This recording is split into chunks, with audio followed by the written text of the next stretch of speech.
नमस्कार। Gayatri PG college Sanchore की online class में आपका स्वागत है।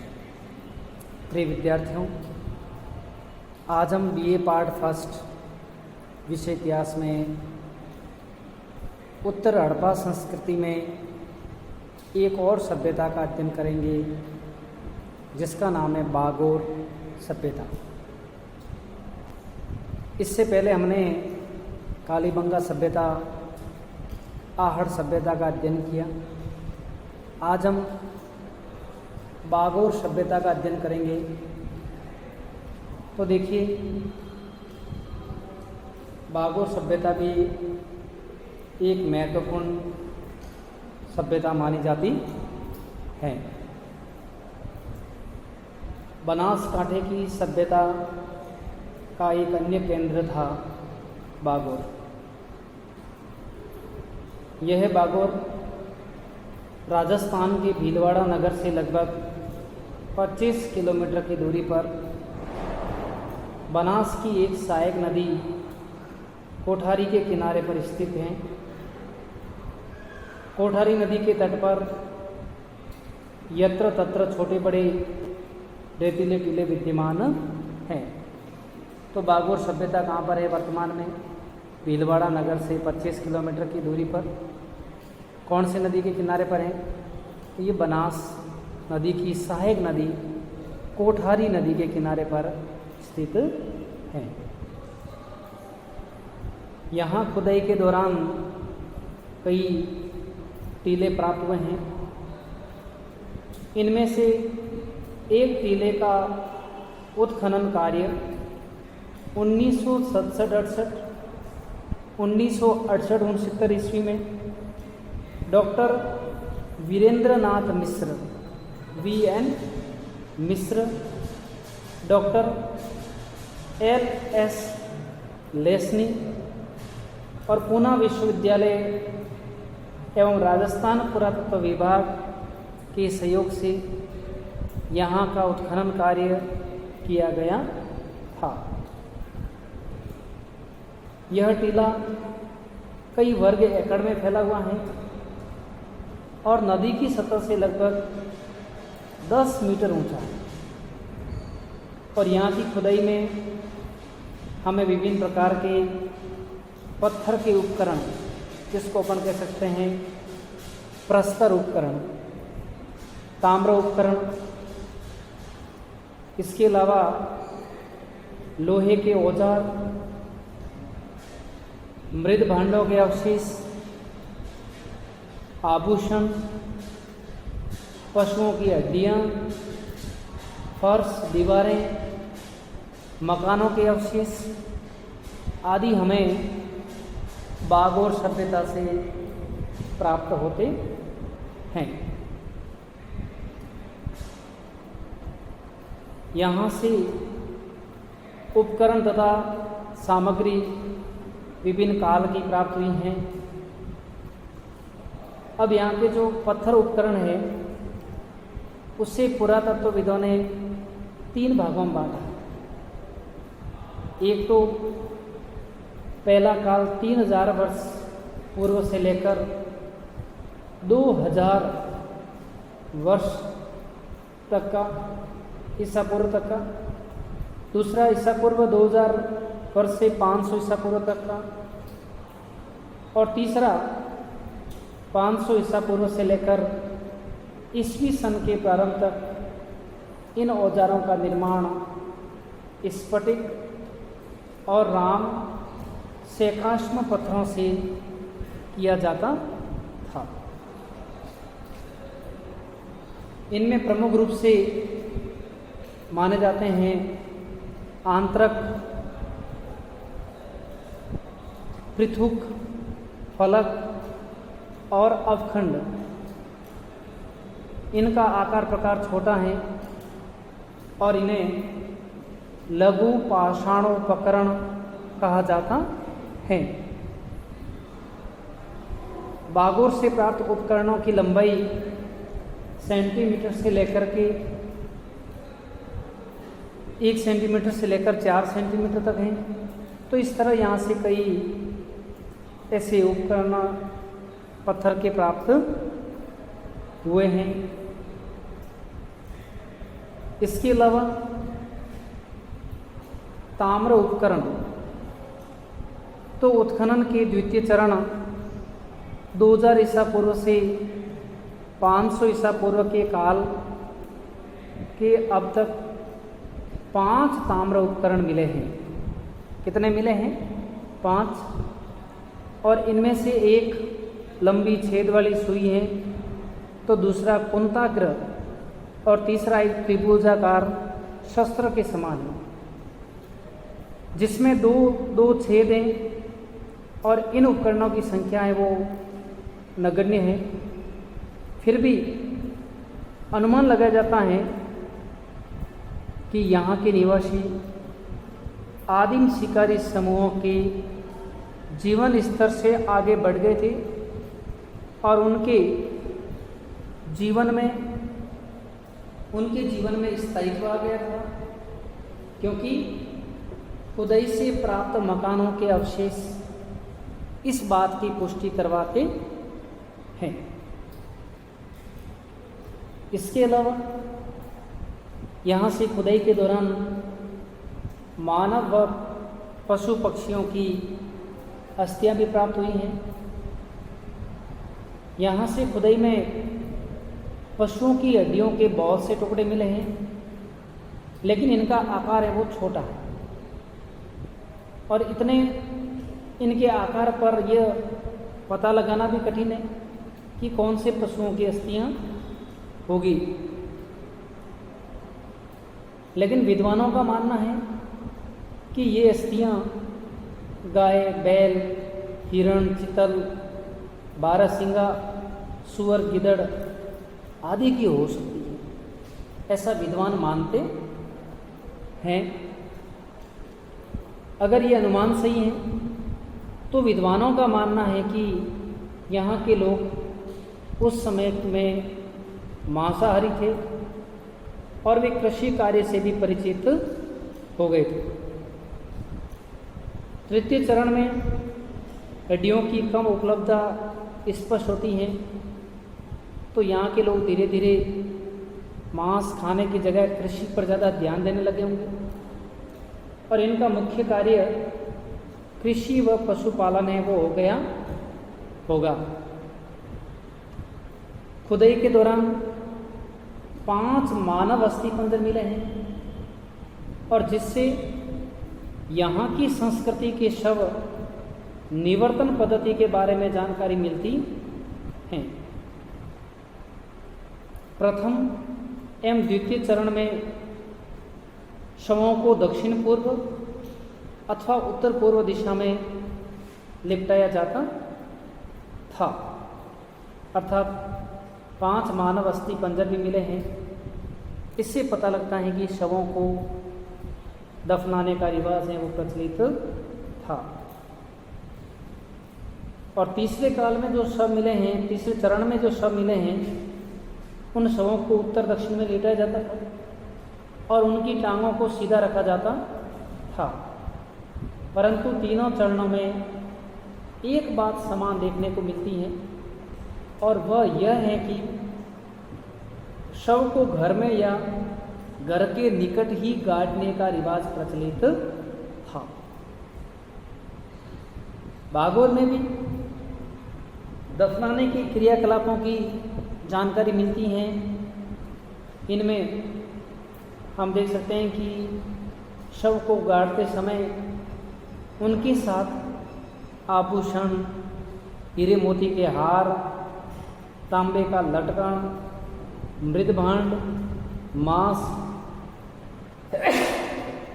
आदि उपकरणों को भी उसके साथ गाड़ दिया जाता था।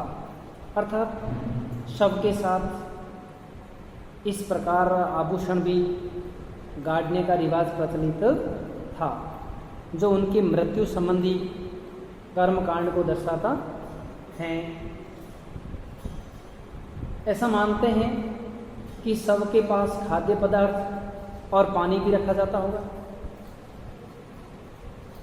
इस तरह यहाँ शवों को गाड़ने का रिवाज है वो प्रचलित था। अब इस सभ्यता से भी खुदाई के दौरान मिट्टी के बर्तन प्राप्त हुए हैं। मिट्टी के बर्तन जो मिले हैं उनका रंग मटमैला है और जल्दी टूटने वाले माने जाते हैं। इन बर्तनों में शरावले, तस्तरियाँ, कटोरे, लोटे, थालियाँ तथा तंग मुंह के घड़े और बोतलों के रूप में बड़ी संख्या में मृत भांड प्राप्त हुए हैं। इन मिट्टी के बर्तनों से अनुमान लगाया जाता है कि बागोर वासियों के खाद्य पदार्थों व संग्रह के उपकरणों में विविधता आ गई थी और वे विकसित सभ्यता की ओर कदम बढ़ाने लग गए थे। इन मृण भांडों में अलंकरण का अभाव है, यद्यपि इन रेखाओं पर चित्रण मिलता है। इन भांडों के ऊपरी भाग पर लाल रंग लगा दिया जाता था, परंतु भीतरी भाग काला ही रहता था और ये भांड हाथ से बनाए गए प्रतीत होते हैं। तृतीय चरण के भांड चाक से बनाए गए प्रतीत होते हैं और इस चरण के भांड पतले और टिकाऊ हैं वो होते थे। अर्थात मिट्टी के बर्तनों में भी धीरे धीरे उनमें विकसितता झलकती है और ये सभ्यता विकास के कदम पर है वो बढ़ रही प्रतीत होती हैं। फिर हम बात करते हैं आभूषणों की। तो बागोर सभ्यता के 3 चरणों में आभूषण मिले हैं और इससे पता चलता है कि यहाँ के लोगों को शुरू से ही आभूषणों के प्रति आकर्षण है वो रहा होगा और ये आभूषण मोतियों के हार अथवा मालाओं के रूप में अधिक दिखाई देते हैं। यहाँ के लोग पालस्म, इंद्रगुप्त तथा कांच के मोती बनाते थे।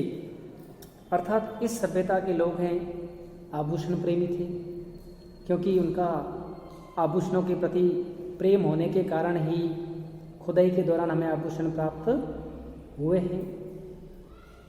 ये आभूषण मोतियों के हार अथवा मालाओं के रूप में अधिक देखे गए हैं और यहाँ के लोग पालपश्म, इंद्रगुप्त तथा कांच से मोती बनाते थे। इनको धागे में पिरोकर पहना जाता था। ताम्रपट भी हार के लटकन के काम करते थे। इस तरह मान सकते हैं कि लोगों को आभूषण से है वो प्रेम था। अगला है मकानों के अवशेष। द्वितीय एवं तृतीय चरण के काल से संबंधित कुछ मकानों के अवशेष भी मिले हैं, जिनसे इनकी भवन निर्माण शैली का पता चलता है। मकान पत्थरों से बनाए जाते थे। ध्यान रखना, इस सभ्यता के जो मकान हैं, ये मकान ईंटों की जगह किससे बनाए जाते थे? पत्थरों से। कौन से? बागोर सभ्यता। समीपवर्ती कोठारी नदी के चट्टानों के पत्थरों को चपटे और चौड़े आकार में दीवारों में चुना जाता था।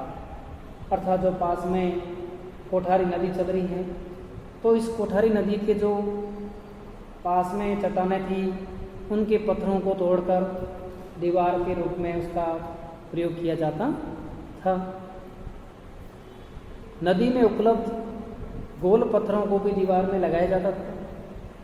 घरों की फर्श को पत्थरों को जमाकर समतल बनाया जाता था।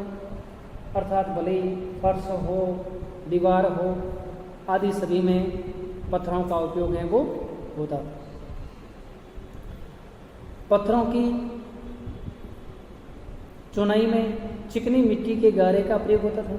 अर्थात जो चिकनी वाली मिट्टी है उसका प्रयोग गारे के रूप में करते थे। घरों के फर्श पर छोटी मोटी अनेक हड्डियों के टुकड़े तथा पत्थर के हथौड़े भी मिले। विद्वानों का मानना है कि यहाँ के निवासी इन दोनों कालों में मांसाहारी हो गए थे। अर्थात यहाँ घरों में हड्डियाँ मिली हैं जो दर्शाती हैं कि यहाँ के लोग शाकाहारी और मांसाहारी थे। इन्हीं घरों से मिट्टी के बर्तनों के टुकड़े, लोह और ताम्र के औजार मिले हैं। मकानों के आकार प्रकार आदि के बारे में विशेष जानकारी नहीं मिल पाई।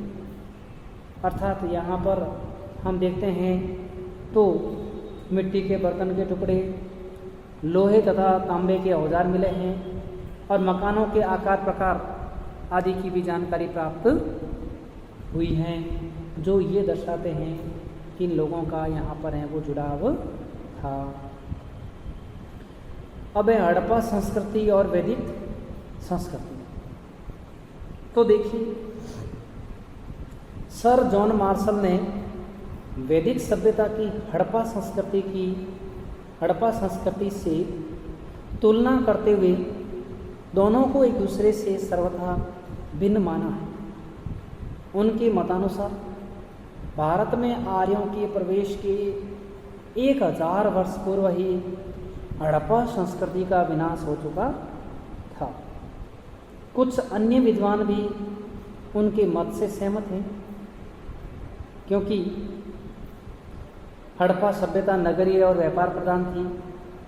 विशाल भवन, चौड़े चौड़े राजमार्ग, सुव्यवस्थित नालियाँ, सुव्यवस्थित नगर, स्वशासन, नागरिक जीवन की सुख सुविधाएं हड़प्पा सभ्यता की प्रमुख विशेषताएं रही थी। इसके विपरीत वैदिक सभ्यता है वो ग्रामीण सभ्यता थी। आर्य लोग गांवों तथा आश्रमों में रहते थे।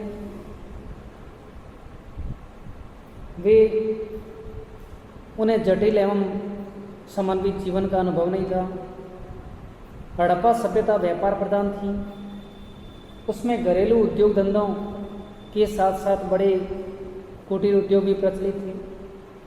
इसके विपरीत वैदिक सभ्यता है वो कृषि प्रधान सभ्यता थी।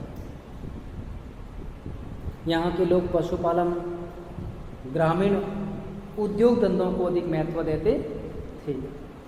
तो हमने जितनी भी उत्तर हड़प्पा सभ्यताएं पढ़ी हैं, इन सब सभ्यताओं को पढ़कर हम एक बात पर जरूर पहुँचे हैं कि इतने प्राचीन काल में भी वैदिक सभ्यता से पूर्व भी हमारे देश में ऐसी कई सुव्यवस्थित सभ्यताएं थी जो आज के नगरों के समान प्रतीत होती हैं।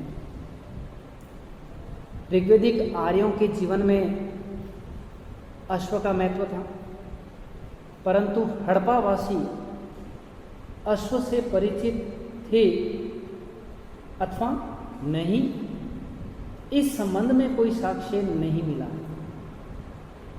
वेदों में व्याघ्र का उल्लेख नहीं मिलता और हाथियों का उल्लेख भी कम ही है, परंतु हड़प्पई मुद्राओं पर व्याघ्र एवं हाथी, इन दोनों पशुओं का पर्याप्त मात्रा में चित्रांकन है वो हुआ। यजुर्वेद में लोहे का प्रयोग का उल्लेख मिलता है, जबकि हड़प्पई लोग लोहे से अपरिचित थे। विद्वानों के अनुसार हड़प्पा सभ्यता ताम्रकालीन थी और यहाँ के निवासियों में तांबे, कांसे, सोने, चांदी का तो ज्ञान था, फिर भी वे लोग पत्थर का प्रयोग अधिक करते थे। लेकिन लोहे का यहाँ कोई प्रयोग है वो नहीं मिलता। हड़प्पई क्षेत्र में भारी संख्या में नर नारी की मूर्तियाँ मिली हैं, जो उनके देवताओं में मातृ देवी की प्रधानता को दर्शाते हैं। हड़प्पई लोगों में भी लिंग पूजा प्रचलित थी। हड़प्पई लोग मूर्ति पूजक थे और मोहनजोदड़ो व हड़प्पा नामक बड़े नगरों से, कालीबंगा से अग्नि कुंड के भी साक्ष्य मिले हैं। सिंधवासी शाकाहारी और मांसाहारी थे। हड़प्पा की कुछ मूर्तियों में आभूषण से युक्त दर्शाई गई है। और इन तमाम आधार पर हम मान सकते हैं कि हड़प्पा सभ्यता और उत्तर हड़प्पा सभ्यता एक सुव्यवस्थित सभ्यताएं मानी जाती थी। धन्यवाद।